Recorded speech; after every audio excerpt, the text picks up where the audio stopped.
alimentaires, organisés sous la houlette des facultés Nanterre. Donc merci beaucoup. Et c'est Gaël Octavien, notre consacrant, qui est derrière toute cette organisation. Donc merci pour cette journée. Merci à tous les intervenants. Donc là, vous avez le quasi-mono de la Fondation Sciences Mathématiques de Paris. Donc nous sommes là pour fédérer la communauté mathématique parisienne, pour faire des événements publics. On a beaucoup de programmes. On a un programme Chaire d'Excellence, on a un programme Postdoc, on a un programme Doc, en ce moment on a un programme Master, on a beaucoup de cours de Master. Donc voilà, on essaie de faire des appels d'offres pour toute la communauté, d'organiser des événements. Et voilà, c'est ça les obligations. Et donc Nanterre, on est ravis, et un de nos partenaires.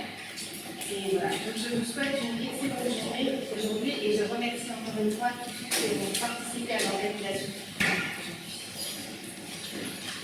Merci beaucoup de cette introduction. Et puis merci à la FSMP de nous avoir permis d'organiser cette journée. Alors, je vais vous faire une petite introduction. Alors, merci aussi à Gaël Octavia qui s'est chargé de l'organisation et de la logistique. C'est très agréable de travailler avec Gaël. Et donc, je vais vous faire une petite introduction très rapide en fait, pour vous présenter un petit peu les thèmes de la journée. Donc, on a des intervenants en fait, de domaines très variés. En fait, on ne va pas simplement débattre ou travailler sur les risques alimentaires. Mais il y a aussi Max qui va vous faire une introduction en fait, assez générale sur les risques alimentaires, Steinberg, donc il est toxicologue. Et puis, Olivier Allaire, qui cet après-midi interviendra en fait sur le Nutri-Score, qui est économiste et qui développe des modèles pour essayer de comprendre l'impact de l'affichage nutritionnel. Voilà. Donc, alors, juste pour vous faire pourquoi ces invités et puis pourquoi l'organisation de ces journées. En fait, quand on regarde l'évaluation des risques, les outils qu'on utilise, Max va vous faire une introduction beaucoup plus générale que moi, on voit que dans les sociétés occidentales, si on élimine en fait, les familles, en fait, il y a vraiment trois grands types de risques. Il y a des risques chimiques, donc on aura ce matin en fait essentiellement trois exposés sur ce type de risque. Alors en fait on s'intéresse à l'exposition à des contaminants dont on sait plus ou moins qui sont liés à des maladies et surtout des cancers. Il y a des risques nutritionnels. Alors les risques nutritionnels ils peuvent être de plusieurs types. Ça peut être de la dénutrition, il n'y en a pas beaucoup en France. Et surtout, c'est des risques liés à des maladies spécifiques, notamment le diabète ou les maladies de cœur coronariennes. Et depuis quelques temps, en fait, vous avez dû le voir, on met vraiment un gros poids là, sur le Nutri-Score, on le voit partout, enfin, et vous verrez cet après-midi. Donc comment il est construit et quels sont aussi ses défauts. On en discutera en fin de journée dans la table ronde. Voilà. Le dernier type de grand risque, c'est les risques épidémiologiques liés à certaines bactéries. Donc cet après-midi, Isabelle aussi vous en parlera. Avec des modèles très spécifiques liés à des modèles d'annonce-réponse, mais qu'on peut aussi utiliser dans d'autres contexte. Voilà. Alors, il y a d'autres risques quand c'est mal contrôlé, les allergies, les risques aussi physiques, si vous trouvez un petit morceau de verre dans l'alimentation, des poils de rat dans le chocolat, ça arrive souvent en fait. C'est des risques qu'on contrôle plus ou moins bien. Voilà. Les allergies, c'est encore très difficile de modéliser en fait, le phénomène de l'allergie, donc on n'en parlera pas. Alors, ce qui frappe quand on travaille dans ce domaine, en fait, c'est vraiment la pluridisciplinarité. Parce qu'en fait, dès qu'on s'intéresse à la modélisation de ces risques, il y a beaucoup de choses qui interviennent. Donc il y a les aspects nutriments, la nutrition, il y a les aspects toxicologiques. Les toxicologues et les nutritionnistes ne parlent pas toujours très bien de ça, c'est un petit peu particulier.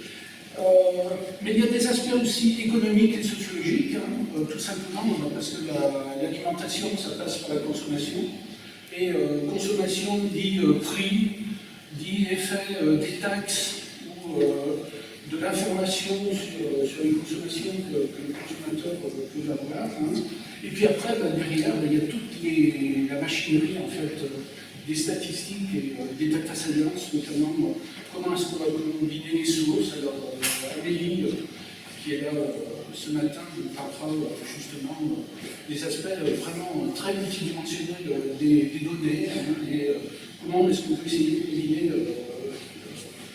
toutes ces données pour essayer d'évaluer les risques.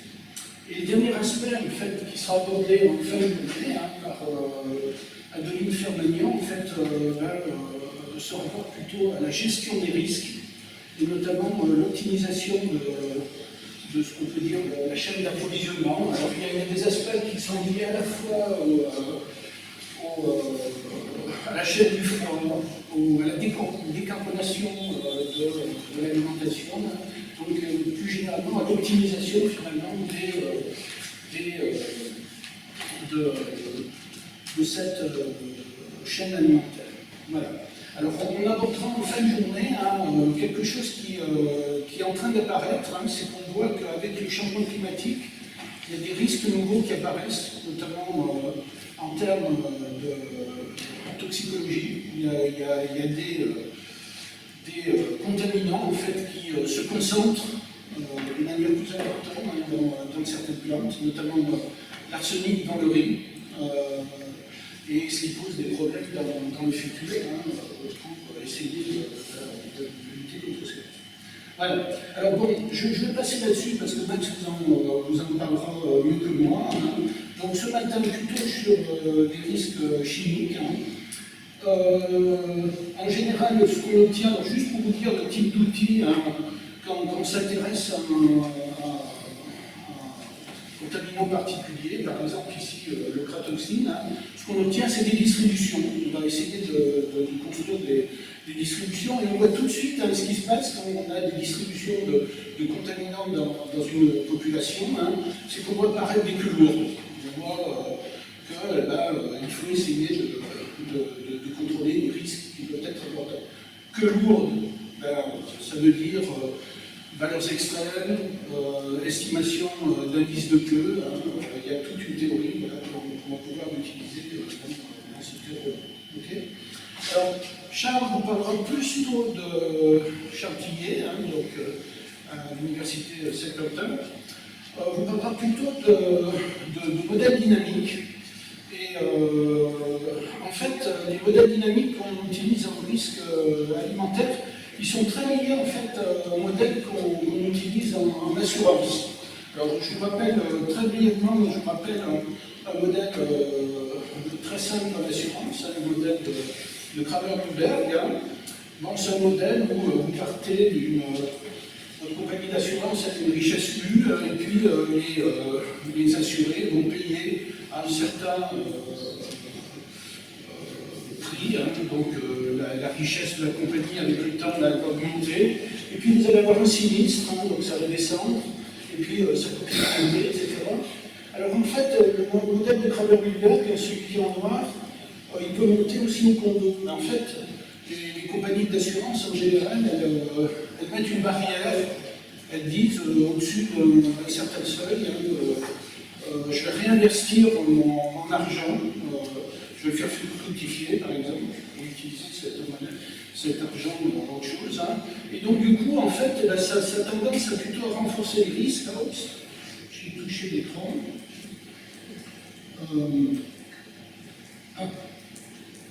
Voilà. Et donc, en fait, le processus qu'on observe dans l'assurance, c'est plutôt le processus noir au début, puis rouge, et puis on s'intéresse en fait au très long terme à la probabilité de passer en dessous de zéro. D'accord. Bon, ben, le risque alimentaire, c'est vraiment un processus complètement en miroir. Ok, voilà. J'ai juste renversé ma figure là. En fait, c'est un processus où vous avez au départ certaines doses de contaminants dans votre organisme, et puis vous les éliminez selon une certaine norme. Ici, là, bon, c'est un modèle qui n'est pas très réaliste, mais c'est pour vous faire le parallèle avec l'assurance. Hein. Et puis, vous allez avoir une contamination à une date T1, hein, avec une certaine loi, qui sera plutôt d'ailleurs plus lourde. Et puis, vous éliminez à nouveau. Okay. Et en fait, il y a une barrière naturelle à 0, hein, qui est en fait, le fait que, une fois que vous avez éliminé, c'est éliminé, hein, et donc on repart sur le 0, et puis on a une contamination, on élimine. Et là, ce qui nous intéresse, c'est non plus maintenant la ruine. Hein. La ruine, dans ce cas-là, c'est la probabilité de dépasser un seuil qui va être élu. Alors, Charles nous présentera en fait des modèles de ce type, hein, mais où les éliminations ne sont pas forcément linéaires. Il y a une pharmacocinétique. Bon, alors sur les aspects nutritionnels, vous aurez Olivier qui va vous présenter, en fait, Olivier est spécialiste en fait de mesure des impacts en fait de politique économique, hein, que ce soit les taxes. Vous avez peut-être entendu parler de la fat tax ou la sugar tax. C'est des taxes qu'on met sur des produits qui peuvent être dangereux de point de vue nutritionnel, et on se pose la question, est-ce que c'est efficace ou pas? En fait, quand on veut d'un point de vue économique, essayer de contrôler et puis de réduire les risques, hein, il n'y a pas 36 méthodes. Hein. Il y a la première méthode, c'est d'essayer de contrôler la toxicité des produits en mettant des normes. Et puis sinon, si on veut protéger certaines personnes, hein, c'est de mettre des taxes ou de diffuser l'information. Donc l'information, ça peut être des logos nutritionnels, hein, ou l'information genre 5 fruits et légumes par jour, des choses comme ça. Okay. Alors, le Nutri-Score, vous avez dû voir, c'est celui qui était retenu par la France, hein, il est là en discussion au niveau européen, mais en fait, il y a un autre système qui a été mis en place dans d'autres pays, hein, notamment le Nutri-Couleur, hein, ce qu'on appelle les feux tricolores au Royaume-Uni, donc qui est beaucoup plus détaillé, qui détaille en fait les compositions des aliments. Et puis il y avait d'autres compositions en fait qui n'ont pas été retenues, parce qu'à mon avis, elles ne sont pas toujours très lisibles. Voilà, et donc Olivier vous expliquera en fait ce jour. Bon, Isabelle, j'ai trouvé un joli réseau bayésien, mais je ne suis pas très visible de loin. Donc, il nous expliquera en fait comment les réseaux bayésiens sont très importants dans l'évaluation des risques. Hein. Alors là, c'est un réseau bayésien, alors je l'ai choisi parce que c'est quelque chose qui évalue en fait la toxicité des pesticides. Hein. Et on voit apparaître en fait des grands groupes qui nous disent quelles sont finalement les barrières qui vont jouer et qui vont être importantes dans la compréhension du phénomène, cette exposition à certains pesticides. Et de l'autre côté, c'est plutôt les moyens de production. Est-ce que c'est l'agriculture intensive ou pas? Puis il y a toute une partie sur l'utilisation des fongicides, des fertilisants, des herbicides. Et puis il y a ce nuage-là en orange un petit peu plus haut, hein, qui est lié en fait aux températures et notamment au changement climatique. Okay. Donc voilà. Donc alors je compte sur Isabelle, parce que chaque fois qu'il y a un réseau bayésien, je me dis, mais comment ça s'interprète? Donc elle va nous expliquer comment ça fonctionne. Voilà. Et le dernier réseau bayésien, c'est un réseau en fait, qui a été publié récemment dans un papier là, sur la chaîne alimentaire, hein, sur l'approvisionnement.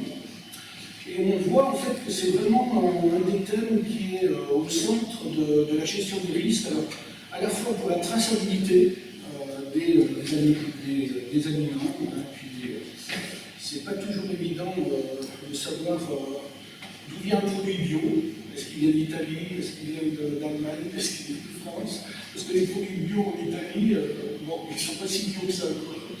Donc c'est aussi très important en fait de comprendre un petit peu